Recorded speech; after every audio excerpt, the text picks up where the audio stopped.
Step 2 says we came to believe that a power greater than ourselves could restore us to sanity. Well, if we got to be restored to sanity, that indicates we must be insane. And many alcoholics are highly offended when you bring this up. They say, "Oh, don't tell me I'm insane. Yeah, I do some pretty crazy, stupid things when drinking. But when I'm sober, I'm much like normal people." Other alcoholics say, "Well, I don't have any trouble with this insanity because I remember the crazy, stupid things I did while drinking." In either case, they're referring to the stupid things we do while drunk. No, that's not insanity. The stupid things we do while drunk, that's caused by a mind that is filled with alcohol, which lowers the inhibitions. And if your mind is filled with something that lowers your inhibitions, look out. You're going to do some pretty crazy, stupid things, all right. That's why they give all that free booze downstairs. That's not insanity. That's caused by alcohol itself. In order for us to understand this, we finally had to go back to the dictionary again and to look up the word sanity or the word sane. And it's defined in the dictionary as wholeness of mind or completeness of mind. If your mind is whole, if your mind is complete, that means you can see the truth about everything around you. You'll normally make decisions then based on truth, and life turns out to be pretty good. An insane mind is one that is less than whole. A mind that is less than whole cannot always see the truth about everything around it. Sometimes makes a decision based upon a lie, and then life becomes pretty lousy. To be insane does not mean you're crazy. If you're crazy, that means you've lost more than half your marbles. And you got to be locked up somewhere to protect you and society from you. That's craziness. But insanity is just less than whole. I think one of the best ways I know to illustrate it is just, let's take a pie. Set it here in front of us. Let's cut that pie into 10 pieces. You come along and I give you a piece of pie. My pie is now less than whole, but hell, I've still got 90% of it. Somebody else comes along, I give them a piece of pie. My pie is now more or less than whole, but I've still got 80% of it. Insanity does not mean you're all gone. It just means you're not quite all here. Now, when it comes to alcohol, from time to time, it seems as though we're not quite all here, because we can't always see the truth about alcohol. We make a decision based upon a lie, then we run into the truth, and life becomes an absolute living hell. So let's look within the mind of we alcoholics. Just before we take the first drink, stone cold sober, can we or can we not see the truth? If we can see the truth, we're sane. If we can't, we're insane. Now, Bill is going to show us this by a series of examples. He's going to give us the man of 30. He's going to look at Jim. He's going to look at the jaywalker. And he's going to look at Fred. And each time we're going to look into the mind to see if we can or cannot see the truth about alcohol. Let's look at it just a few minutes. This chapter is called More About Alcoholism. It could be called More Truth About Alcoholism. And I've heard all my life, if you know the truth will set you free. And if you're not free, it's because you don't know the truth. And this chapter here is to give me more truth so I can base my life upon truth rather than upon things that are not true. It said most of us have been unwilling to admit that we were real alcoholics. No person likes to think that he's bodily and mentally different from his fellows. Therefore, it's not surprising that our drinking careers have been characterized by countless vain attempts to prove that we drink like other people.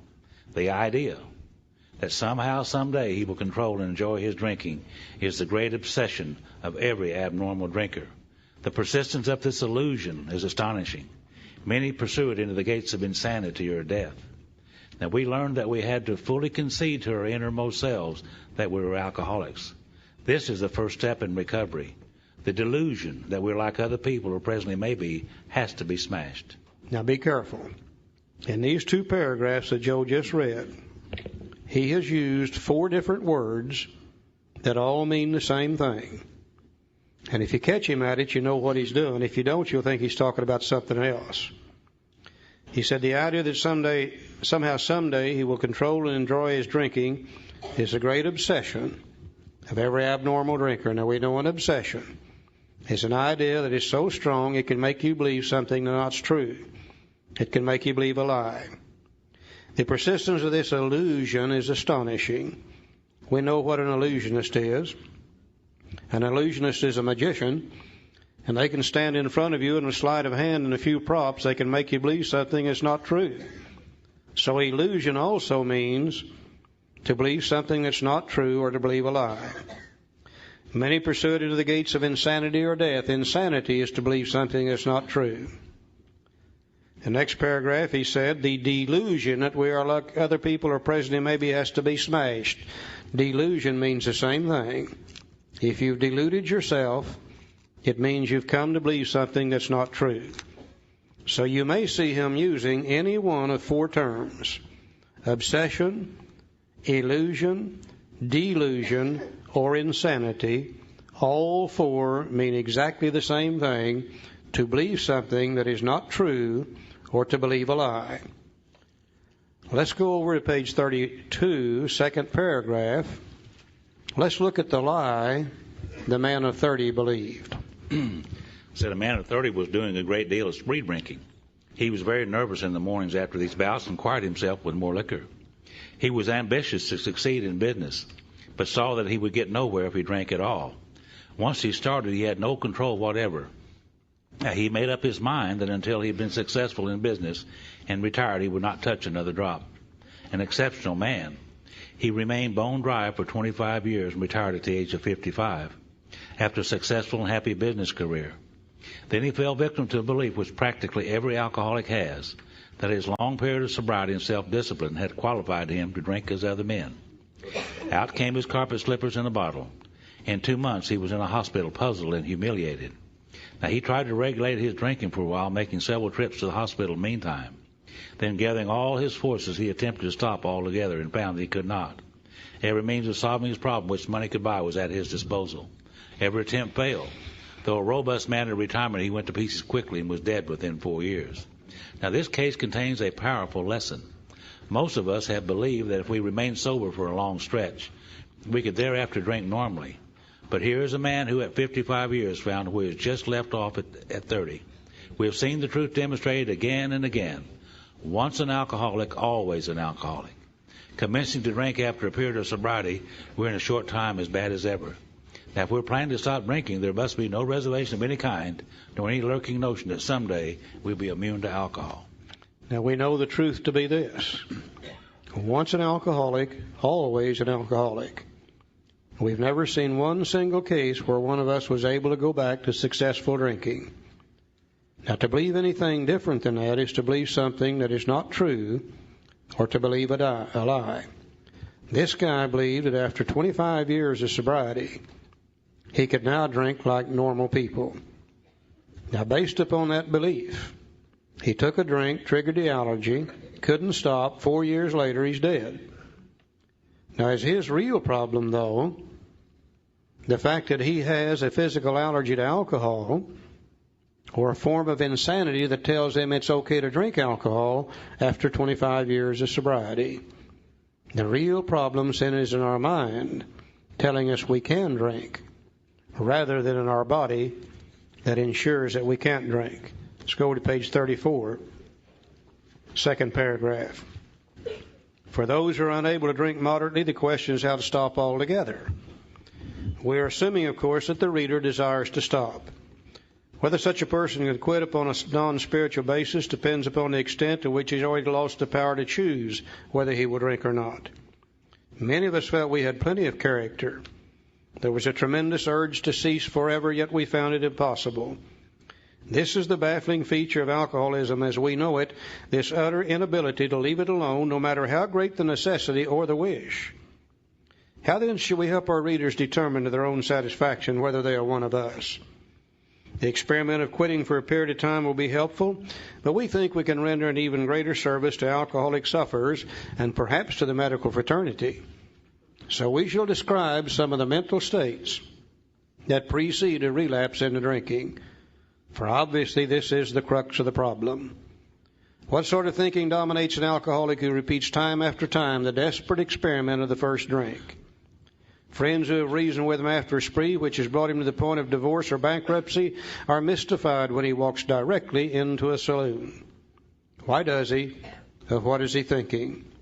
Our first example is a friend we shall call Jim. Now we're going to look in old Jim's mind just before he gets drunk. And we're going to see whether he is sane or insane. Joe loves Jim. Yeah, I love old Jim. I identify with Jim. Our first example is a friend we shall call Jim. This man has a charming wife and family. He inherited a lucrative automobile agency. He had a commendable war record. He's a good salesman. Everybody likes him. Typical alcoholic, isn't he? He's an intelligent man and normal so far as we can see, except for a nervous disposition. Now, he did no drinking until he was 35. In a few years, he became so violent when intoxicated that he had to be committed. On leaving the asylum, he came into contact with us. Now, we told him what we knew of alcoholism. They told him about step one, the physical allergy, the obsession of the mind, the powerless condition. And the answer we had found. They told him about step two, the power greater than ourselves could restore us to sanity. Now, he made a beginning. A little later on, the book says step three is just a beginning. So apparently Jim took steps 1, 2, and 3, and immediately things started to get better for him. His family was reassembled, and he began to work as a salesman for a business he'd lost through drinking. And all went well for a time, but he failed to enlarge his spiritual life. The book's going to tell us the only way we enlarge on step 3 is 4, 5, 6, 7, 8, 9, 10, 11, and 12, and Jim didn't do any of those. 1, 2, and 3. To his consternation, he found himself drunk a half a dozen times in rapid succession. Now, on each of these occasions, we worked with him, reviewing carefully what had happened. Oh, these were good AA members. Jim got drunk 6 times in a row. Each time they went over there and worked with him, carefully reviewing what had happened. You get drunk 6 times in a row today, they probably won't have anything to do with you. These were good, solid AA members. He agreed he was a real alcoholic and in serious condition. Now, he knew he faced another trip to the asylum if he kept on. Moreover, he would lose his family from whom he had deep affection. Yet he got drunk again, and we asked him to tell us exactly what happened. They're getting a little tired of Jim now. They said, my God, Jim, this is 7 times in a row. Let's don't go through this anymore. You sit down here, and you tell us exactly how this has happened. Now, on page 36, we're going to see where Jim was sane, and then we're going to see where he went insane. Well, this is his story. I came to work on Tuesday morning. And we read this book for years before we saw this. I came to work on Tuesday morning.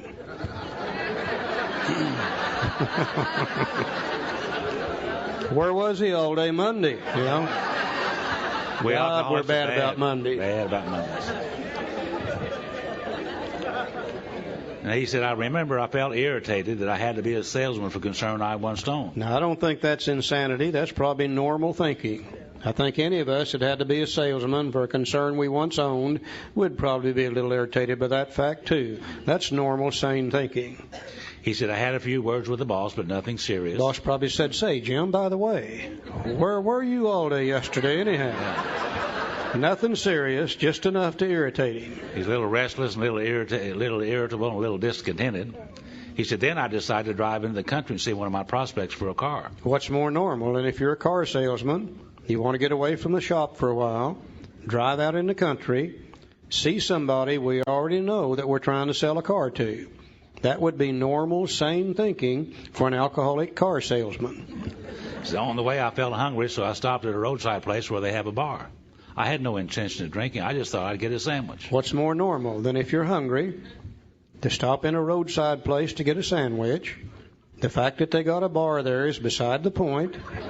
We have no intention of drinking. We're hungry. We're going to get a sandwich. Normal, sane thinking for an alcoholic car salesman. I also had the notion I might find a customer for a bar at this place, which was familiar, but I've been going to it for years. I'd eaten there many times during the months I was sober. We're not going in there to drink. We've eaten there many times during the months we're sober. We're going to go in there and get a sandwich and maybe sell a car while we're in there. Yeah. Normal, sane thinking for an alcoholic car salesman. He said, I sat down at a table and ordered a sandwich and a glass of milk. Still no thought of drinking. Yeah. What's more normal than to sit down at a table, order a sandwich and a glass of milk? Normal, sane thinking for an alcoholic car salesman. So I ordered another sandwich and decided to have another glass of milk. If you're hungry enough, there's nothing wrong with 2 sandwiches and 2 glasses of milk. Unless you're a member of Overeaters Anonymous, you'd better look at it. But that would be normal, sane thinking for an alcoholic car salesman. 2 sandwiches, 2 glasses of milk. Now comes the squiggly writing. That's italic. He said, suddenly. Suddenly. That means right now. Suddenly. The thought crossed my mind that if I would put an ounce of whiskey in the milk, it couldn't hurt me on a full stomach. Now, this is absolute insanity, isn't it? For this guy to believe that he can take whiskey, mix it with milk, and take it on a full stomach and it won't hurt him. Now, based on the insane idea, he makes a decision and takes some action. He said, I ordered whiskey and poured it into the milk. And I vaguely sensed I was not being any too smart. But felt reassured as I was taking the whiskey on a full stomach. Now we've got it inside of ourselves. The physical allergy takes over. Now then, we can't stop. The experiment went so well that I ordered another whiskey and poured it into the milk. That didn't seem to bother me, so I tried another. Can you imagine how he's going to feel with whiskey and the milk back and forth? What a hangover he's going to have. Thus started one more journey to the asylum for Jim. Here was a threat of commitment, the loss of family and possessions, to say nothing of that intense mental and physical suffering which drinking always caused him. Now, he had much knowledge about himself as an alcoholic. Yet all reasons for not drinking were easily pushed aside in the favor of the foolish idea that he could take whiskey if only he mixed it with milk. Whatever the precise definition of the word may be, we call this plain insanity. How can such a lack of proportion of the ability to think straight be called anything else? And if you were looking for a definition of insanity, that would be it right there. The lack of a proportion of the ability to think straight to be called anything else. Now, is Jim's real problem the fact that he has a physical allergy to alcohol? That he has a form of insanity that tells him it's okay to drink alcohol mixed with milk on a full stomach? The real problem centers in the mind telling us we can drink, rather than the body that ensures that we can't. Page 37, last paragraph. Our behavior is as absurd and incomprehensible with respect to the first drink as that of an individual with a passion, say, for jaywalking. He gets a thrill out of skipping in front of fast-moving vehicles. Now, I don't understand this guy at all. But I can see him out here on the interstate, waiting for a truck or a bus to come down through there, jumps out in front of it, spins around 2 or 3 times, sees how close it can come to hitting him without actually hitting him. For some reason, he gets a thrill out of it. Don't understand him, but I can see him doing it. He enjoys himself for a few years in spite of friendly warnings. People say, hey, Bill, you better quit doing that. You're going to get yourself hurt. Up to this point, you would label him as a foolish chap having queer ideas of fun. Luck then deserts him, and he's slightly injured several times in succession. He's getting a little older now. He can't move as fast. I begin to hit him once in a while. Nothing serious. He just kind of bounces off of him. You would expect him, if he were normal, to cut it out. But presently he's hit again, this time has a fractured skull. Now, he got hurt bad this time. Within a week after leaving the hospital, a fast-moving trolley car breaks his arm. He gets hurt bad again. Now, he sings their national anthem. He tells you he's decided to stop jaywalking for good. He said, man, I'll never do that again as long as I live. But in a few weeks, he breaks both legs. On through the years, this conduct continues, accompanied by his continual promises to be careful or to keep off the streets altogether. Finally, he can no longer work. He's just so beat up now he can't hold a job. His wife gets a divorce. She started supporting him and the kids and the hospital bills, and he's held up to ridicule. He tries every known means to get the jaywalking idea out of his head, not his body, his head. He shuts himself up in a treatment center, hoping to mend his ways. But today he comes out, he races in front of a fire engine, which breaks his back. Such a man would be crazy, wouldn't he? Now, you may think our illustration is too ridiculous, but is it? We who have been through the ringer have to admit, if we substituted alcoholism for jaywalking, the illustration would fit us exactly. However intelligent we may have been in other respects, where alcohol has been involved, we've been strangely insane. Strong language, but isn't it true? Oh, I think that's so appropriate today. You know, once again, because of education, many people are getting to us before they have to lose everything. Occasionally, you see somebody come in here that's still married. Once in a while, they come in and they've got a job. Believe it or not, I saw one come in about a month ago, and he still had an automobile. And we start talking to those people about insanity. They say, man, don't tell me I'm crazy. I haven't lost anything. I've got my job. I've got my blah, blah. No, we're not talking about that at all. We're talking about one thing and one thing only. Can we or can we not see the truth about alcohol? If we can, we're sane. If we can't, we're insane. Now, the low-bottom drunk like Jim,